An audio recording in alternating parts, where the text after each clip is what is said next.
Today we're going to talk about the biggest mistakes people make with Roth conversions and how to avoid them. We're also going to talk about how Aunt Irma and Uncle Ronald RMD and our good old friend Uncle Sam. So stick around while we go through the nitty-gritty of what you need to know before doing a Roth conversion.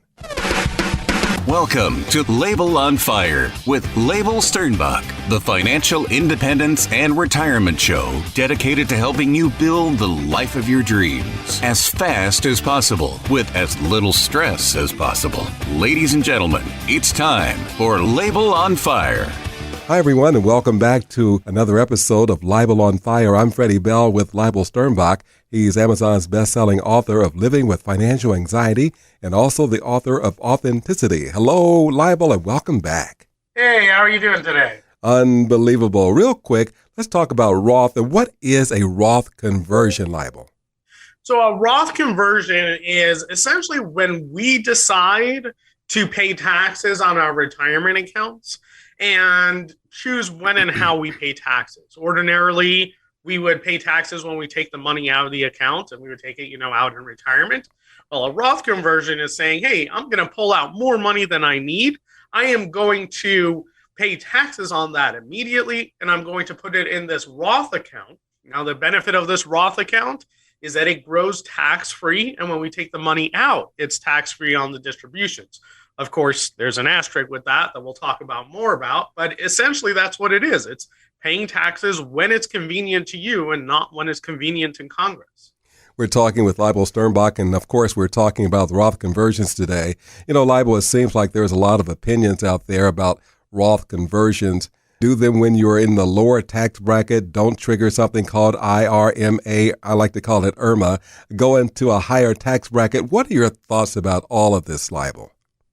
So I think that, these are nice hypothetical discussions, and like lots of things in finance, we can get caught in the weeds. We can talk about, what's theoretically the best decision to do, right? What's the best stock to buy? What's the best bond to buy? What's the best, RMD or Roth conversion decision? But at the end of the day, all of the hypothetical decisions and all the hypothetically best things to do really don't carry any water, hold any water when it comes to your retirement. Because this is your retirement we're talking about. We're talking about the money that you need to live on, the money that you need to count on, that you need to be there for the rest of your life and your spouse's life and maybe even your children's, right? So when we're talking about that, what we need to look at is really, is it going to create the experience that we want to have? Is the decisions that we're making as, converting, doing this Roth conversion, is it going to help our retirement? Is it going to make our money last longer? Is it going to give us more income in retirement? Or is it going to detract from that? Because at the end of the day, that is the only thing that matters. Not some theoretical decision of, will this theoretically save me money if I live to 120? Maybe theoretically, but I don't care about theory. I care about practice. And so that's really when it comes down to it. I think that every single person, it has a unique decision, right? And how much to convert, if you should convert, when you should convert, that is a uniquely personal decision. And it really gets to me when people make these blatant, statements out there. And they say, oh, everyone should convert. Everyone should do this. Everyone should do that. No, you are not everyone, right? You are a unique human being. So how do you convince someone that they are unique and that these statements that they're espousing actually are just statements? Is that among the biggest mistakes that people make? I think that one of the biggest mistakes, I think probably the biggest mistake that I see people making, especially right now, is to do these massive Roth conversions up front. For some people, I recommend Roth conversions. For the vast majority of people, I actually show them that either doing a small conversion or not doing any conversion at all is beneficial for them. But I do tell them, right, the concerns that we have today about doing Roth conversions, like the fact, that our tax code is scheduled to expire in 2026. The fact that every administration comes in and puts their stamp on the tax code, the fact that we have high inflation, the fact that we have, interest rates are rising, which means that the federal deficit and the federal debt service cost is going to go up, right? All of these are reasons why we should be concerned about taxes increasing. But the thing that I also tell everyone is that you can bet that Congress is going to have a way to protect their money.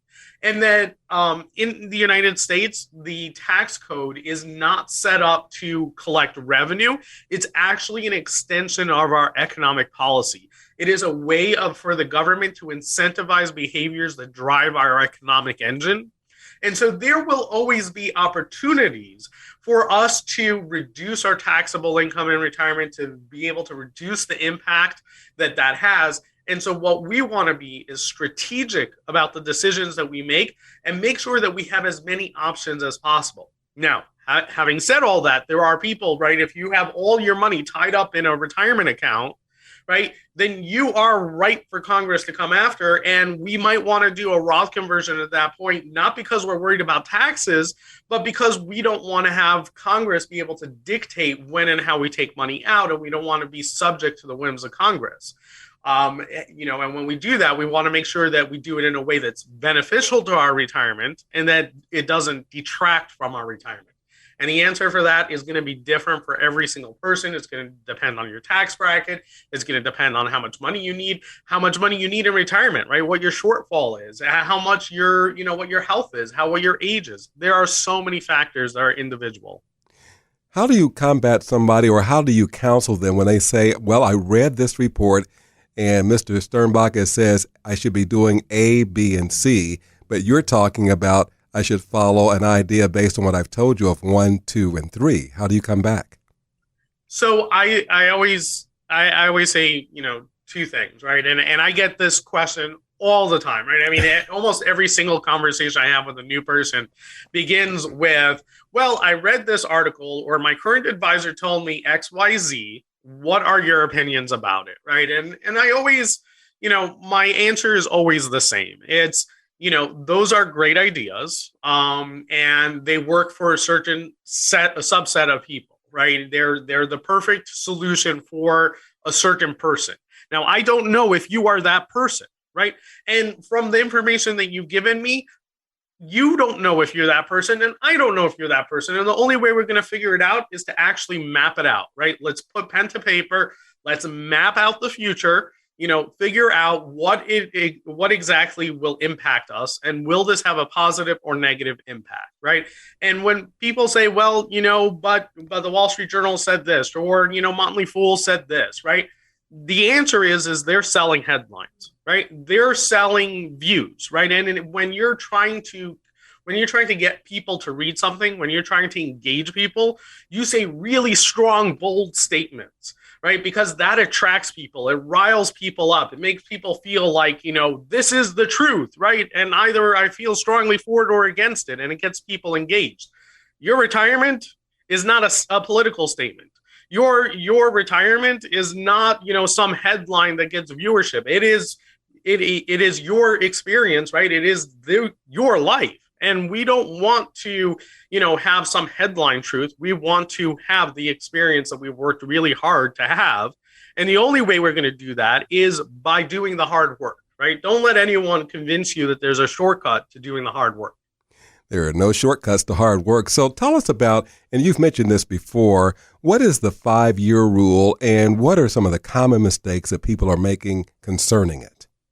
Yeah, so when we look at Roth conversions, right, and we look at the mistakes that, people make, or that, even advisors and financial professionals and the media, right, the things that they espouse, right? So the things that you will encounter are taxes are going to go up, so let's convert it all so we're at lower taxes, right? Which, there may be truth to taxes are going to go up. I do believe that taxes are going to go up, but that doesn't mean it's going to go up for you, right? But the other thing is if you're going to pay a whole bunch of money in taxes now, that's going to decrease your portfolio value, which means it's going to decrease the amount of money that you have to grow your assets on, right? And so depending on where you are in retirement is going to determine how much of an impact that's going to have on your retirement lifestyle, right? Because that's going to directly impact how much money you have. So mistake number one would be converting too much upfront. Mistake number two is if you don't have anything converted, and you do need to convert, right, then not doing the conversion. So it's two sides to that coin. So you have to every single year look and make the decision of, do I do a Roth conversion this year?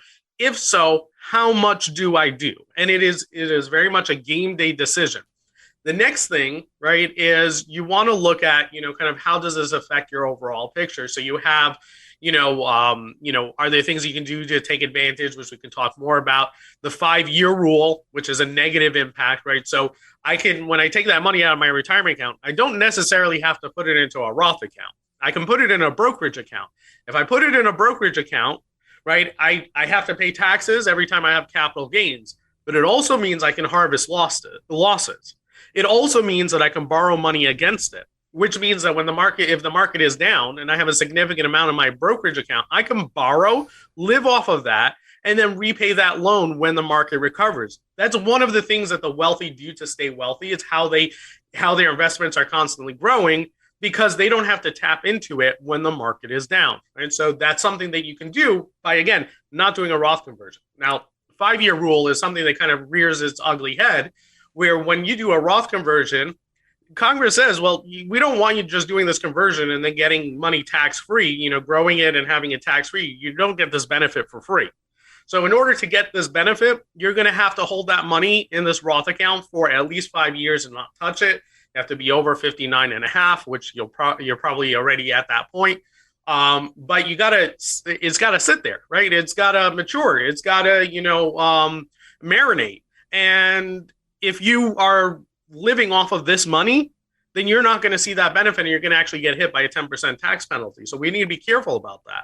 And we need to be careful about things like IRMMA, which is, the Medicare premium, which is tied to your income. So if we do these Roth conversions and that jacks up our taxable income, all of a sudden our Medicare premiums may go up, which also is the flip side, the argument when people say actually you should do these high Roth conversions early so that later in life your retirement premiums are lower. And that's, because of RMDs, which we can talk about more in a few minutes. We only have time for one more question. Just based on what you're telling us, how can we, or what are some tips you can share with us to help avoid some of these common Roth conversion mistakes, Leibel? So number one, make decisions based on the future that we know is going to happen and the likelihood of that it's actually going to happen, right? It's easy to get scared about unknowns, right? We don't know what the tax code is going to be like in 2 years. We don't know what tax rates are going to be like. We don't know. We can't make decisions based on unknowns. We have to make decisions based on knowns.